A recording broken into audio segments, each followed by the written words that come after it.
Bonjour, toujours avec le sujet des émotions. Nous avons la fois passée commencé à discuter, à réfléchir sur la question comment vivre convenablement ses émotions.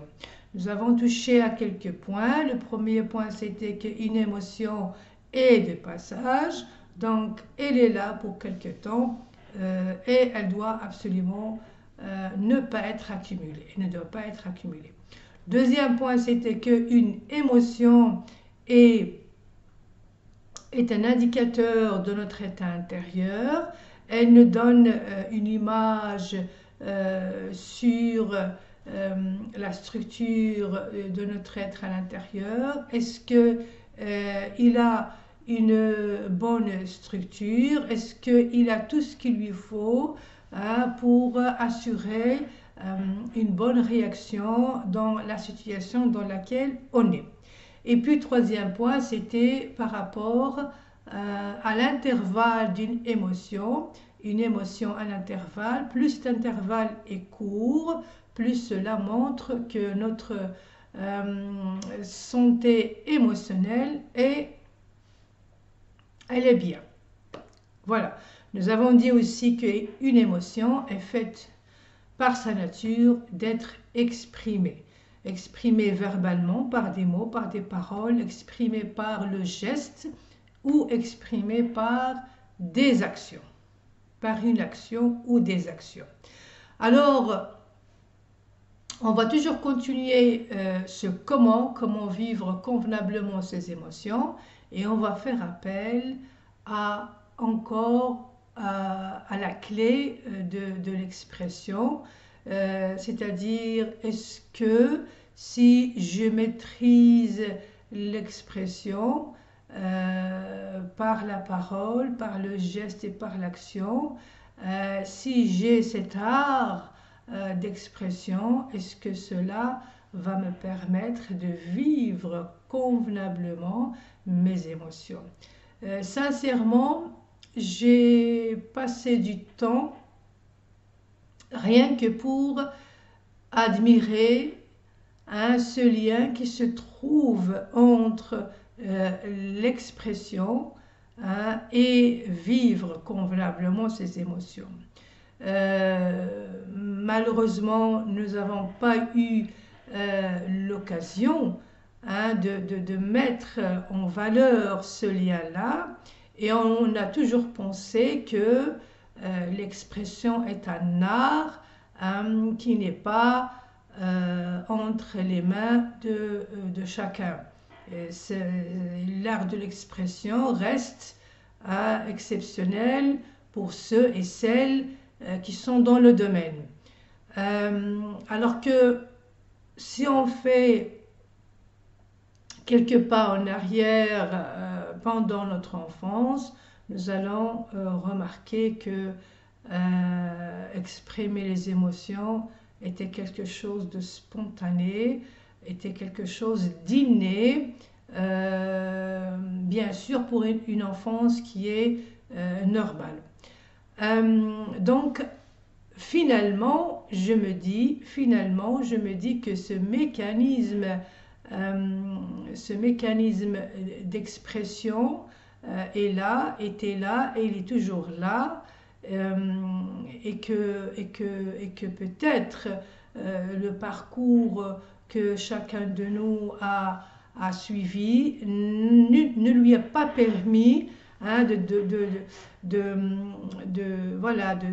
d'exprimer ou bien d'utiliser et d'entretenir ce mécanisme. Et alors, voilà, à un certain moment dans notre vie, on l'a perdu. On a perdu ce mécanisme d'expression, et ce qui fait que on a cherché d'autres voies pour assurer le comment vivre ses émotions. On a essayé de chercher plusieurs solutions, surtout quand il s'agit d'émotions, des fortes émotions. Donc voilà, donc ce lien-là entre vivre convenablement ses émotions et l'art de l'expression.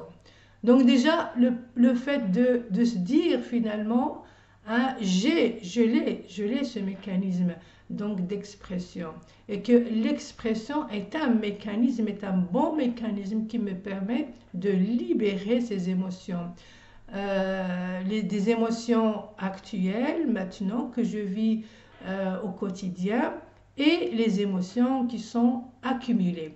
Donc c'est un remède, ce mécanisme d'expression que j'ai perdu, mais il est là. Il est là, il est peut-être sous des couches qui le cachent, peut-être qui ne lui permet pas d'être dans son état naturel, mais il est là. Il est là parce que c'est une partie de nous, c'est quelque chose que j'ai eu et qui s'est installé en moi depuis très tôt. Il faut juste le ramener et lui permettre encore de fonctionner comme il faut. Une sorte de mise à jour, on va dire, au niveau de ce mécanisme pour qu'il va se déclencher automatiquement quand il faut et comme il faut. Donc ce lien-là, ça demande un peu de temps pour se rendre compte de son importance en fait. Le lien entre l'expression et son mécanisme spontané inné qui était là en moi depuis très tôt et que ce mécanisme il a perdu son automatisme à cause de plusieurs choses qu'on peut illustrer sous forme de couches qui l'empêchent de fonctionner automatiquement quand il faut, comme il faut pour que l'émotion respecte son intervalle, pour que l'émotion soit bref, ne s'accumule pas et pour que l'émotion soit un indicateur, un ami et non pas un ennemi. Elle est là pour nous dire voilà, peut-être il me manque telle chose, ou bien il faut modifier telle chose, ou bien il faut être prêt pour telle chose. C'est un indicateur. Voilà. Donc pour aujourd'hui, je pense qu'on a, en tout cas personnellement, j'ai besoin de passer du temps à mettre le lien entre ces deux choses-là. Le premier, c'est comment vivre ces émotions de manière convenable, dans des situations différentes ou bien particulières, et ce mécanisme d'expression qui a perdu son automatisme.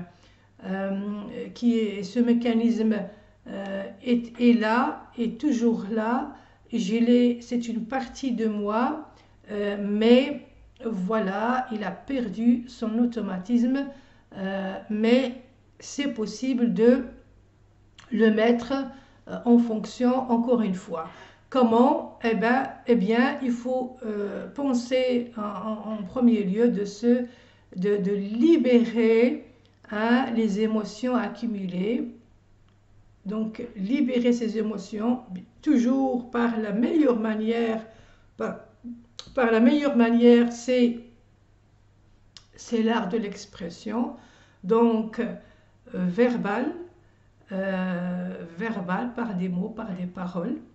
Donc, stimuler cette expression-là, ça pourrait être sous forme d'écrit, sous forme orale, verbale. Ça pourrait être, cette expression orale, ça pourrait être sous forme de poésie, sous forme voilà, une expression orale, mais surtout mettre le point sur choisir une expression qui me parle le plus. choisir une expression qui me parle le plus. Est-ce que c'est oral? Est-ce que c'est écrit? Est-ce que c'est par les gestes, par l'action? Donc, le geste, il y a différentes formes de gestes qui pourraient m'amener à exprimer ces émotions accumulées. Il y a l'action. Donc, c'est pour ça, parfois, on entend parler d'une thérapie qui passe par la cuisine, ou bien une thérapie qui passe par le bricolage, ou bien une thérapie qui passe par des choses qui nous permettent de pratiquer ce qu'on aime. Donc surtout, ça va faciliter cette expression, ça va faciliter ce retour vers l'automatisme d'une expression et elle va se mettre en route petit à petit pour qu'on puisse vraiment vivre convenablement ses émotions maintenant et au quotidien. Voilà, donc pour aujourd'hui, on tient compte de la présence de ce mécanisme en nous, le mécanisme d'expression. Il est inné, il est installé en nous depuis dès le jeune âge, très très très tôt. Il faut le remettre en fonction pour qu'il puisse être adapté ou bien déclenché de manière automatique, et ce qui va nous permettre d'agir correctement et savoir comment faire s'il y a une émotion, en cas d'une émotion urgente. Voilà, donc c'est surtout ce point-là, peut-être prendre le temps pour réfléchir sur ça, pour méditer ça, pour sentir ça, que ce mécanisme, je l'ai, mais peut-être il est sous plusieurs couches, ces couches-là qui sont des émotions non exprimées. Donc ressentir ce mécanisme, il est là, il peut être encore une fois mis en route. Voilà, on va encore aller plus loin avec la question de comment vivre convenablement ces émotions. Je vous remercie pour votre écoute et je vous souhaite une très belle journée.